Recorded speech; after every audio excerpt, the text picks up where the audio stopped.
everybody. My name is Melissa Ellsworth, and I'm the president of the ACLU of the WVU Law. Thank you for joining us. Mark Podvia, the Associate University Librarian, has been gracious enough to give us a presentation on an overview of banned books and challenged books. This week is Banned Book Week. So I'm going to hand it over to him, but just quickly, next week we will also be having an election law and voting rights presentation. The ACLU of West Virginia legal director, Lori Stark, will be here to lead that discussion and presentation, and the executive director, Joseph Cohen, will be here as well. So that is October 2nd at 5 p.m. in room 153, so please come if you can. I think it'll be very informative, practical, and thought-provoking. So here it is, Mark Podvia.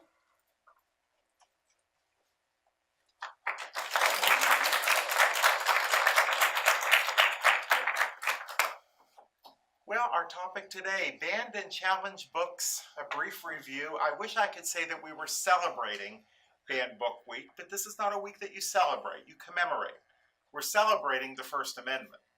We're commemorating the books that have been banned or removed from libraries for various reasons. First of all, I always have to start with the trivia question. So which of the following is not a banned book?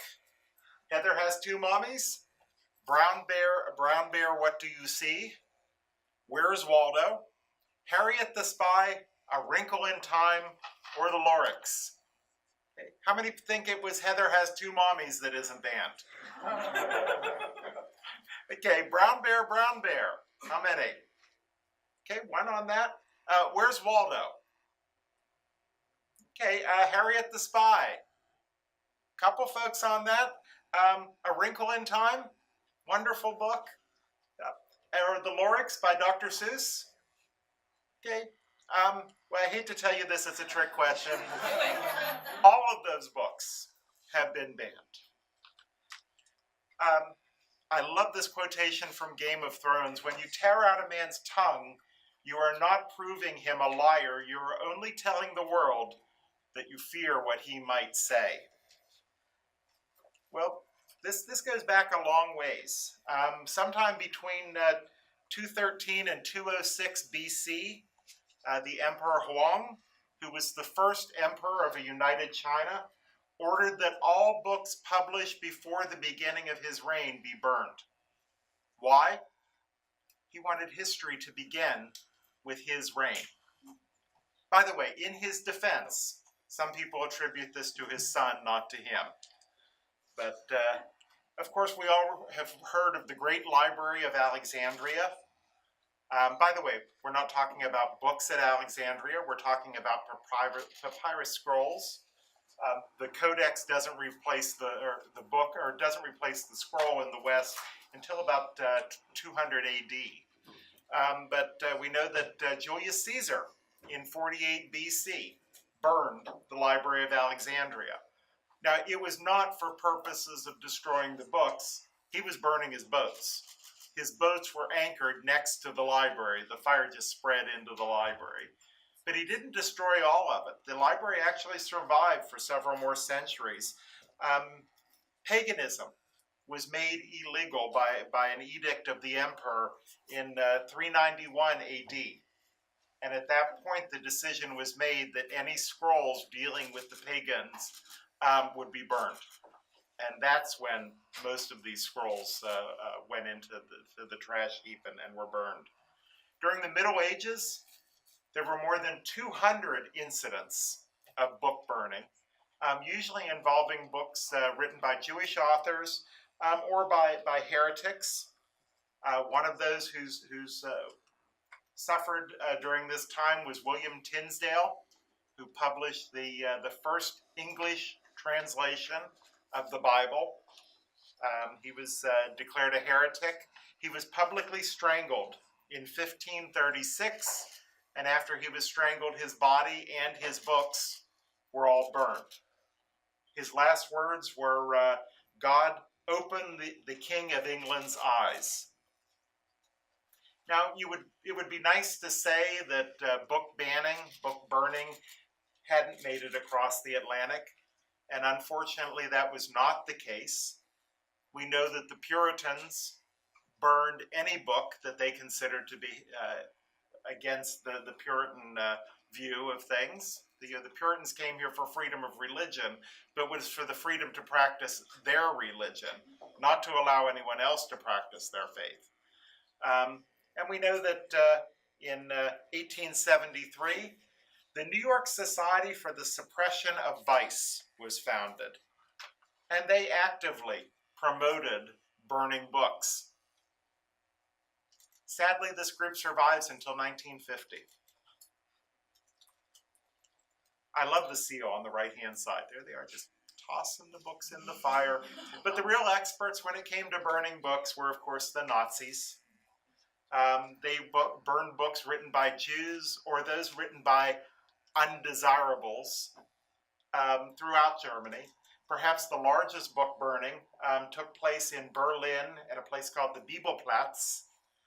And on May 10th, 1933, more than 20,000 books were burned at the Bibelplatz. By the way, among the books that are probably in this fire were books written by Sigmund Freud. He was considered an undesirable.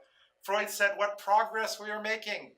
In the Middle Ages, they would have burned me. Now they are content with burning my books." And it has continued to the present day. Of course, 2010, a church in Florida announces that they are going to celebrate International Burn a Koran Day. Ultimately, by the way, they did not go through with this. There was enough pressure put on this church that they stopped. But the nice people at the Westboro Baptist Church decided, well, if they're not going to burn the Koran, we will. So it did occur. The leading case out of the United States Supreme Court on this is Board of Education versus FICO. It's a 1982 plurality decision. The court held that local school boards may not remove books from school library shelves simply because they dislike the ideas contained in those books and seek their removal to prescribe what shall be orthodox in politics, nationalism, religion, or other matters of opinion. Does anyone know where that quoted portion of this opinion comes from? Yep, correct. That is West Virginia Board of Education versus Barnett. That was the Pledge of Allegiance case, where they held that you could not force students to recite the Pledge of Allegiance. By the way, this is a plurality opinion. It was Justice Brennan who announced the judgment of the court, and Justices Marshall and Stevens joined him in his opinion. Justice Blackmun and White concurred in the judgment but filed concurring opinions, and separate dissenting opinions were filed by Justices Powell, Rehnquist, O'Connor, and Chief Justice Berger. So it's not a real firm statement. Banned Book Week, organized by the American Library Association in 1982. And I wish I could say that banned books stopped after Banned Book Week came into being. No, we're still banning. We're still challenging. Since 1982, more than 11,000 books have been either challenged or banned. The difference between the two, challenged, if we're talking about a public school, a public library, it means that a member of the community has challenged having the book on the shelves. Banned means the book has actually been removed from the shelves. So, Kurt Vonnegut, I say let's get back to the good old-fashioned First Amendment of the good old-fashioned Constitution of the United States, and to hell with the censors. Give me knowledge or give me death. Well, one of the most banned books out there is Slaughterhouse-Five by Kurt Vonnegut, still being challenged today. In 1973, in Drake, North Dakota, a class had been using Slaughterhouse-Five as a classroom text at the high school.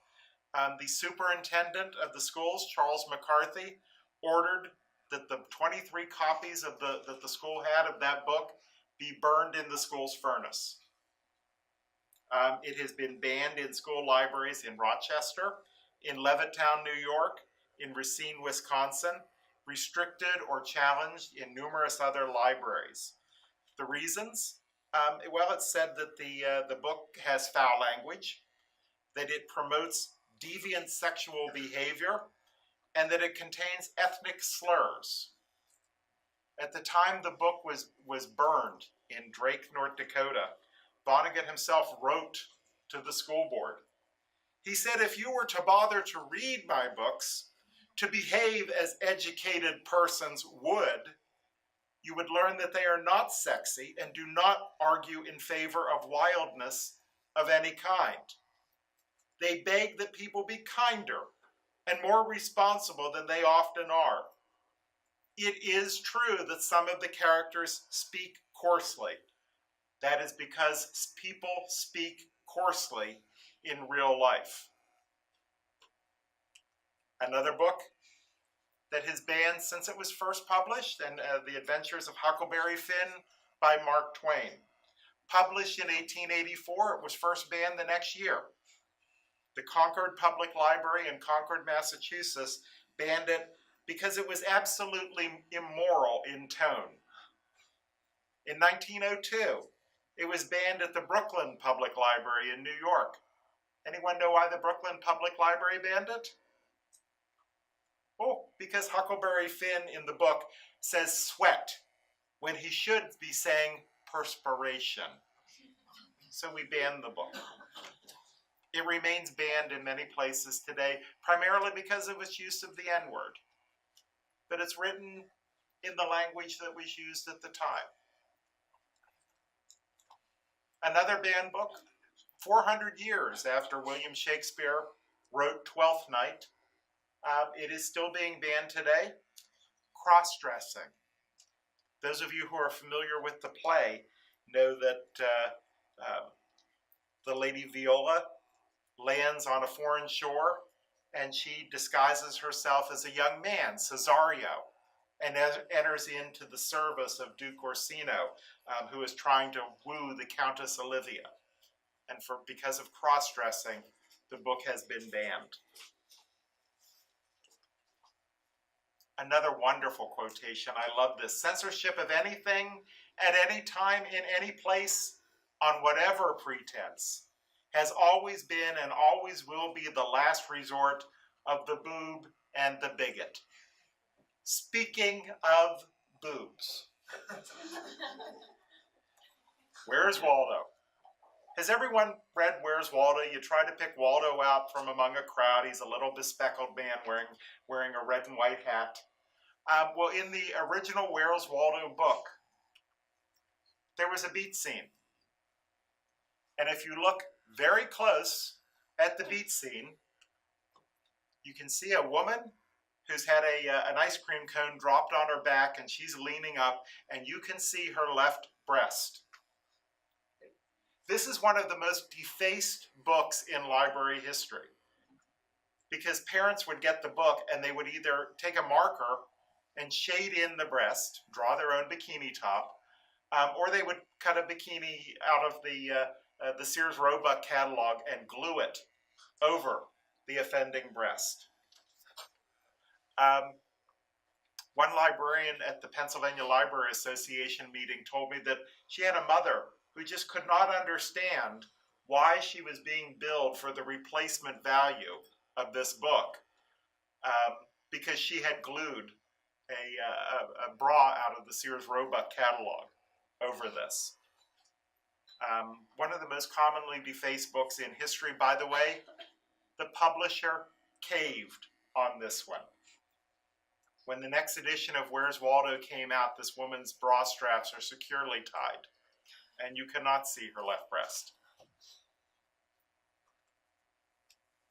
If all printers were determined not to print anything till they were sure it would offend nobody, there would be very little printed. Well, Benjamin Franklin was right on this, and one book that most certainly would not have been printed was Heather Has Two Mommies.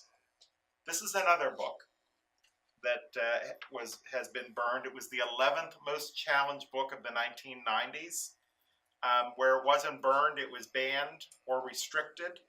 It's commonly been stolen from libraries. It was even read into the congressional record as an example of the decline of the traditional family.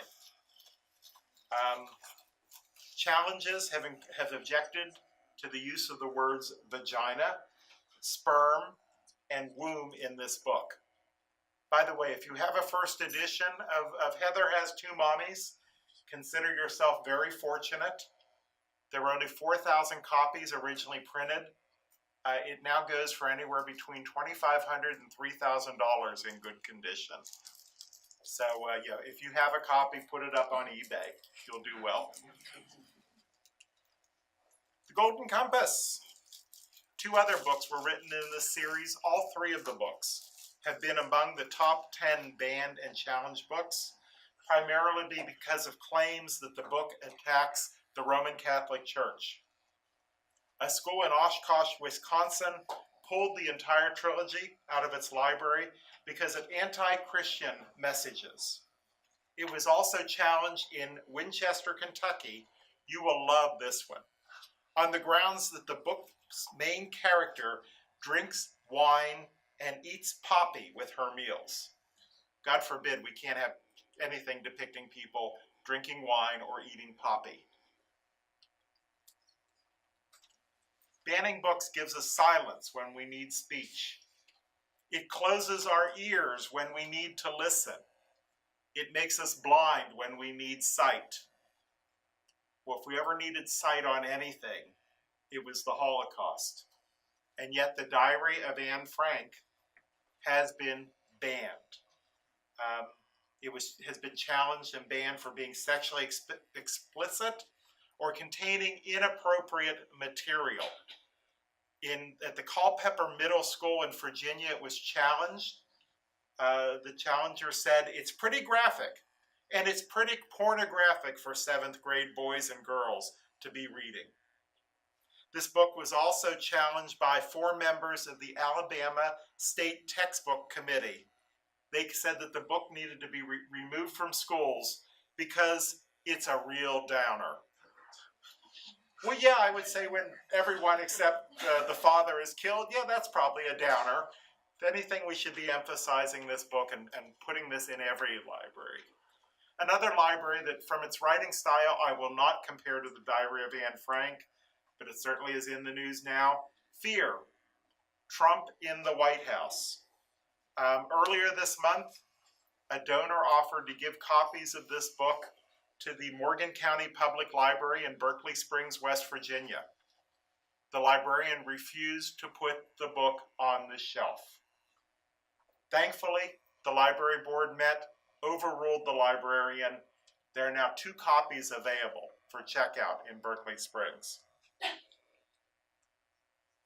A dangerous book will always be in danger from those it threatens with the demand that they question their assumptions. They would rather hang on to the assumptions and ban the book. Books like Catcher in the Rye by J.D. Salinger. It has been challenged, banned, or removed from reading lists nationwide. The usual claims are profanity and immorality. It was banned at a South Carolina high school, and at that time it was said that it was a filthy, filthy book. An Oklahoma teacher in Tulsa was actually fired for assigning this book to his students. And it's, ironically, on Time Magazine's list of the 100 best English language novels written since 1923. The Color Purple by Alice Walker. It's been challenged dozens of times since 1984, removed or banned from at least 5 school libraries. The reasons? Sexual and social explicitness, troubling ideas about race relation, man's relationship to God, African history, and human sexuality. We have always liked banning. You've got to be very careful of banning. What you ban is not going to hurt anybody usually, but the act of banning is. Madeleine L'Engle. Her book, A Wrinkle in Time, and the other books in the series. have been challenged or banned. The primary reason? Undermines faith and religious beliefs and promotes witchcraft, crystal balls, and demons. It's constantly among the top banned or challenged books. How many here have read A Wrinkle in Time? Do you agree with those reasons? Should this book be banned? Thank you. Censorship, like charity, should begin at home. But unlike charity, it should end there. If there was ever a case where censorship should have ended at home, it involves Brown Bear, What Do You See by Bill Martin Jr.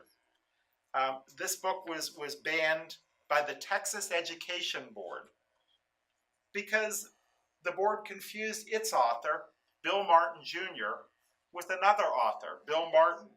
He had written a book called Ethical Marxism. And the board said we should not have our students reading books written by a communist. Well, they're two different people. If Pat Hardy, who made that motion at the Texas School Board, had done her research, she would have learned that Bill Martin Jr. wrote over 300 children's books, including Polar Bear, What Do You See? Chicka Chicka Boom Boom, and Knots on a Counting Rope, but he never wrote a single book on communism. She also might have learned, had she done her research, that the Bill Martin Jr. Award, which is given by Kansas for the best children's picture book, was established in his honor. She also might have learned that Bill Martin Jr. lived in Texas and that the library at the Texas A&M University is named in his honor. Another book that you have to just scratch your head, the dictionary. Banned at the Menifee Union School District in California in 2010 because the dictionary contains dirty words. Harriet the Spy. Yeah, banned because it sets a bad example for children, encouraging them to spy. I loved this book when I was in 3rd grade. James and the Giant Peach by Ronald Dahl. Challenged and or restricted because it uses the word ass, and it encourages children to disobey authority. It was challenged in Wisconsin because a spider licking its lips, which is described in the book, could be sexual. I always think of sex when I see spiders lick their lips.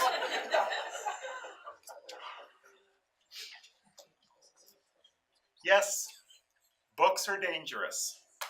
They should be dangerous. They contain ideas. Fahrenheit 451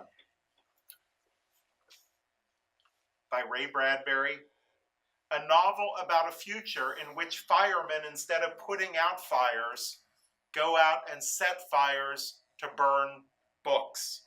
By the way, does people know why we have the title Fahrenheit 451? Yeah. Right. Yeah, paper burns at 451 degrees Fahrenheit.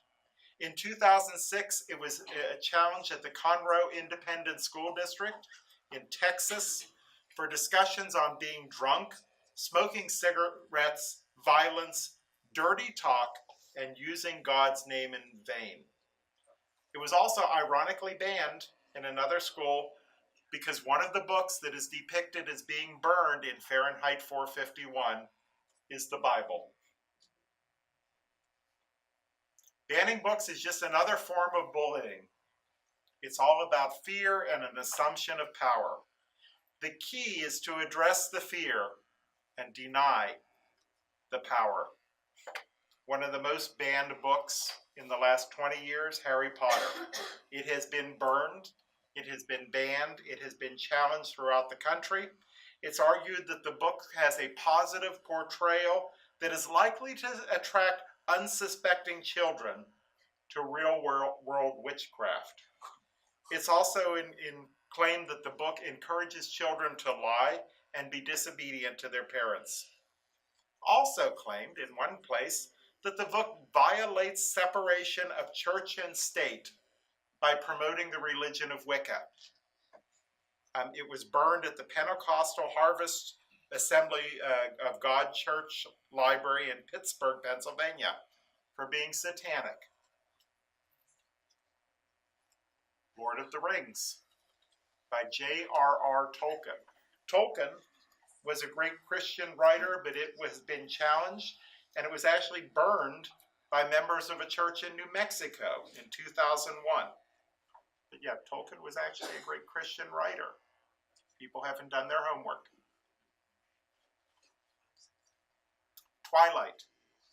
The whole series has been banned because they're sexually explicit, unsuited to its age group, and they glorify vampires as being beautiful immortals.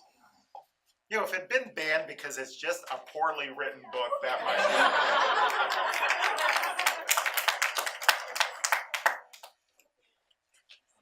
Any book worth banning is a book worth reading, and that includes The Adventures of Captain Underpants. Frequently challenged, actually in 2010, it was the most frequently challenged book in America. Why? Insensitivity, unsuited to the age group, and encourages children to disobey authority. The Lorax by Dr. Seuss, banned in Northern California at the Laytonsville Public Schools because it portrays the foresting industry in a negative way, persuading children to be against logging. Winnie the Pooh, challenged in the United States by groups who believe that talking animals are an affront to God. You see, God only gave humans the power to speak, not animals. So we can't have a book with talking bears and talking pigs. By the way, it was banned in Poland because Winnie the Pooh is naked in the book, which is wholly inappropriate to children. We can't have children seeing naked animals. It was also banned temporarily in Britain. The reason? Stories featuring pigs were seen as being offensive to Muslims. And it's interesting that the Muslim Council of Britain came out against the ban and said it was entirely misguided. So what are our current most challenged books? Well, 13 Reasons Why, which was banned for drugs, alcohol, smoking, being sexually explicit, and depictions of teen suicide. The Absolutely True Diary of a Part-Time Indian, banned for sexuality and profanity. The book Drama, which they claimed was sexually explicit. The Kite Runner, which includes a rape scene in detail, and it uses vulgar language. The book George.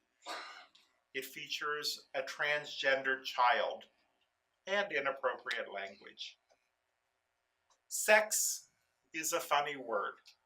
Banned because it would make children want to have sex and or ask questions about sex. Yeah, we can't have children asking those kinds of questions. Still on the list, To Kill a Mockingbird for profanity and racial slurs. The Hate You Give, which has inappropriate language.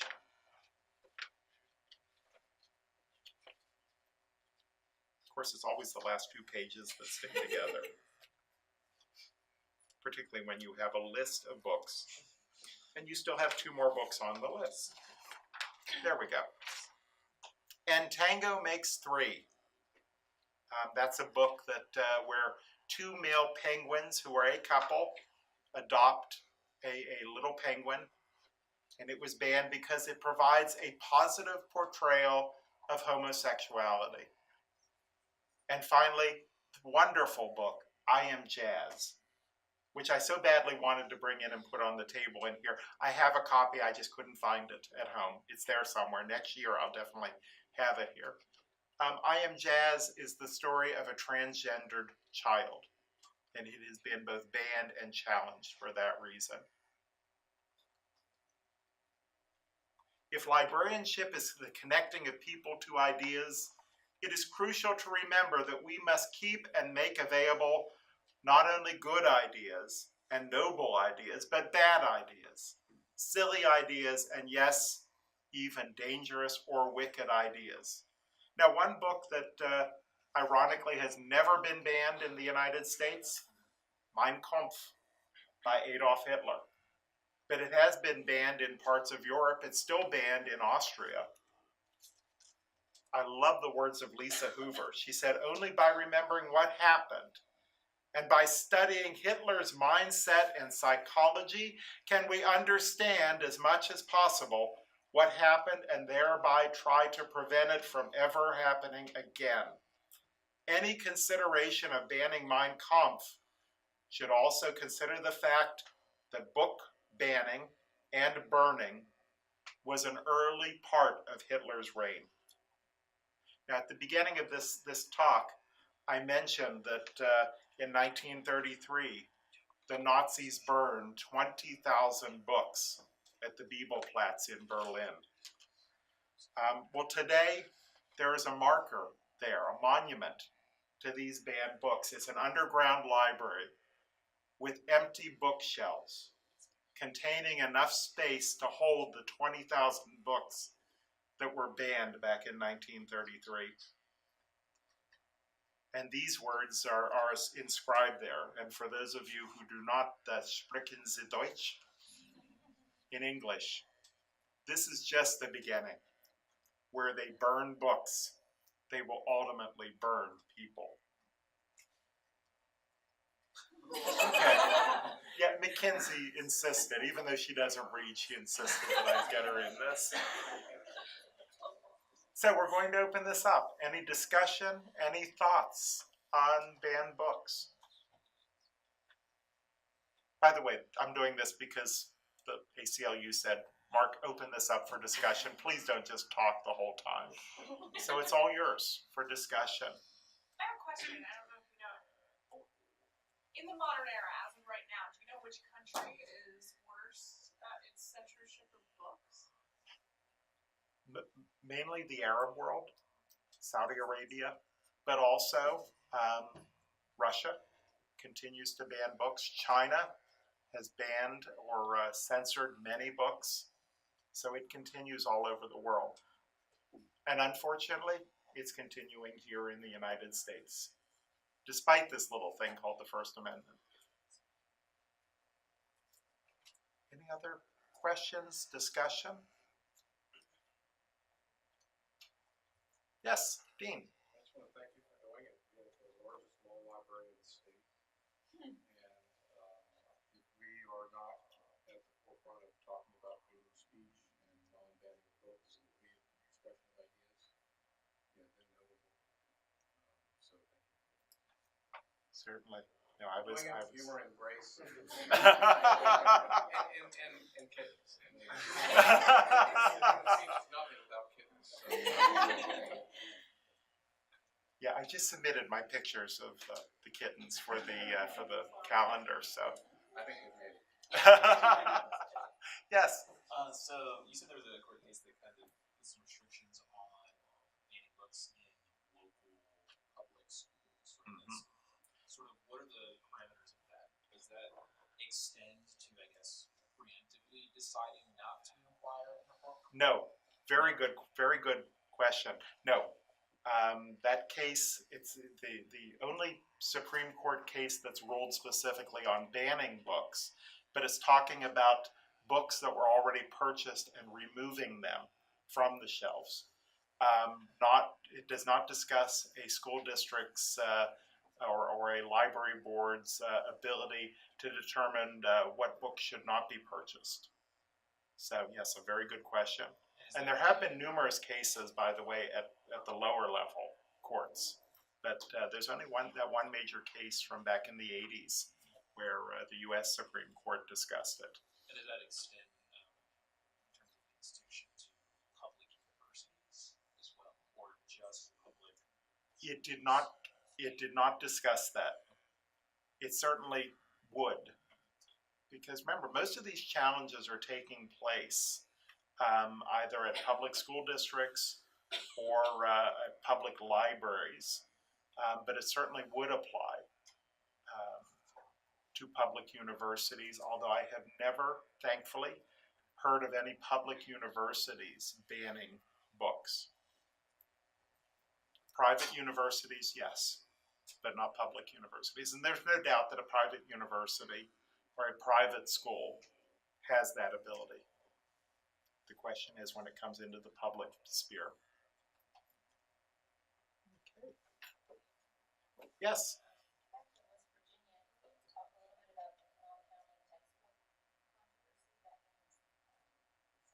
Oh, that was a big one, and I didn't bring that up in here because we could do an entire hour just on that case. And there are some wonderful books that have been written about that, some of which are available here at West Virginia University. And yeah, I would recommend if anyone wants to read on that. Our library here at the law school and the downtown library both have books that have discussed that topic. I didn't get into that at this presentation just because it is too big. As I said, I could go on for a whole hour or more on that. But we do have those books in the library, and I would suggest if anyone wants to read up on that, I know we have law students here who are kind of busy in terms of what you want to read. But if you want to read on the whole Kanawha County controversy, by all means, we do have books on that here in the library. Could you provide some recommendations, please? Stop by my office, please.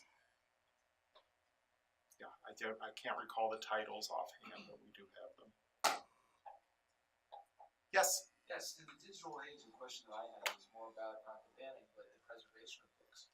And you and I had this discussion that there are some books in here at the law school library that are maybe the last copy of that book ever to have been produced. Mm-hmm. And so how, what are some ways that we could better preserve books?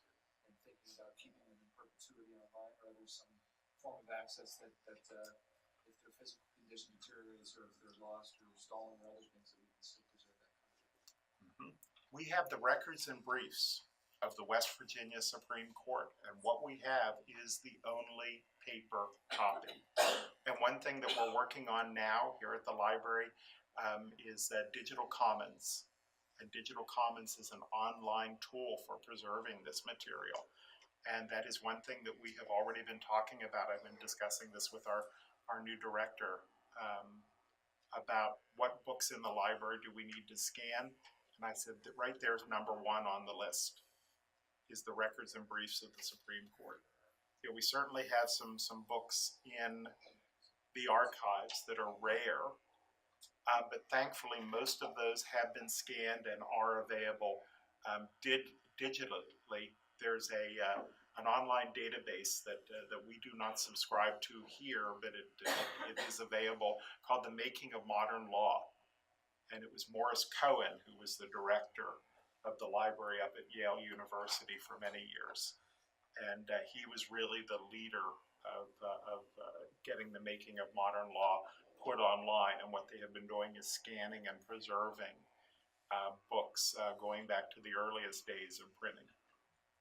So a lot of what we have in our rare book collection would be available there. Now, there are many of the rare books, like the various Hogue books on West Virginia law that go back to the late 1800s, early 1900s. And as of this point, those have not been scanned. They have not been made available digitally. And certainly those are ones that we need to look into scanning the copies that we have here. And hopefully now that we are subscribing to Digital Commons here, that will be done. Dean. Just to follow up on that, it used to be the libraries made their mark by having the biggest collection possible. Now in the digital age, the way libraries differentiate themselves, their reputations, by having unique portions of their collections, like Right. what we're talking about there. So that is actually a top priority, not just for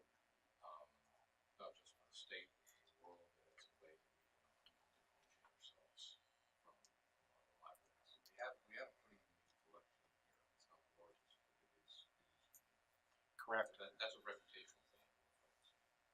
Yeah, that's one thing that's differentiating libraries today. Now that so much is available on Lexis or Westlaw or Bloomberg, our libraries are looking more and more alike.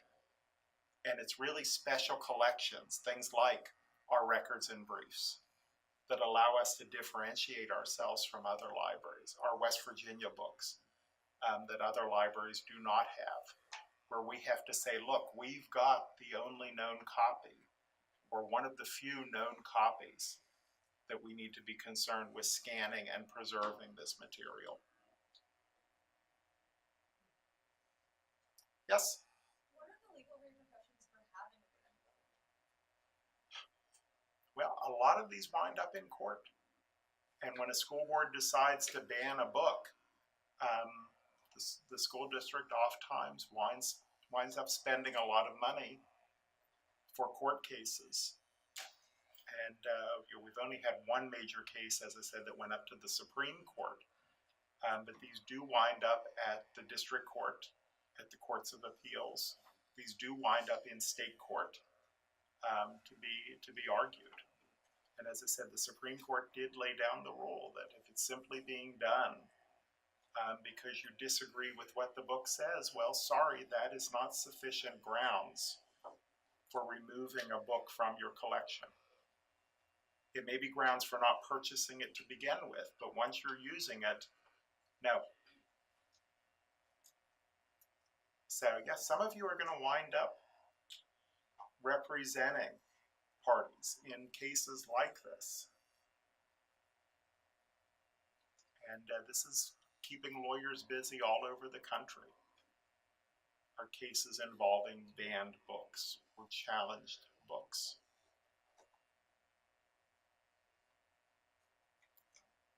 Any other questions? Yes? I just want to say that was a great presentation. It was a great interview. I really enjoyed it and learned a lot. First off, so thank you for that. And then you kind of raised an issue. You know, it's really the banning of ideas, right? That's the central thing. And throughout human history, it was books, right? So now the question I ask myself is, how is that going to go forward in the digital age? How will people try to ban stuff? One thing. And then, you know, where do we draw that distinction?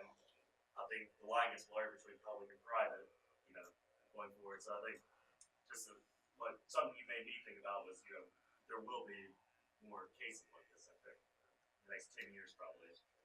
And yes. It's just something to think about, you know, central idea for me, you know, the information and banning that information and the distinction between public and private. I think it'll be very interesting how that shifts going forward from how it was before previously. So really set that up nice. Oh, well, thank you. And I certainly have to thank our local ACLU chapter for asking me to do this. But yeah, you know, when doing the research for this, I did find one article, and a person was saying, well, it doesn't matter if we ban books anymore. No one reads books. Well, if we ban the books, you know, as we see in China, for example, it's just as easy to restrict online access as it is to restrict paper access. And yeah, maybe books aren't quite as important today, but the information is every bit as important, and if anything, it is more important now than ever. So it needs to be preserved. Okay, please remember we have food back here, so please have brownies or cake, and thank you so much.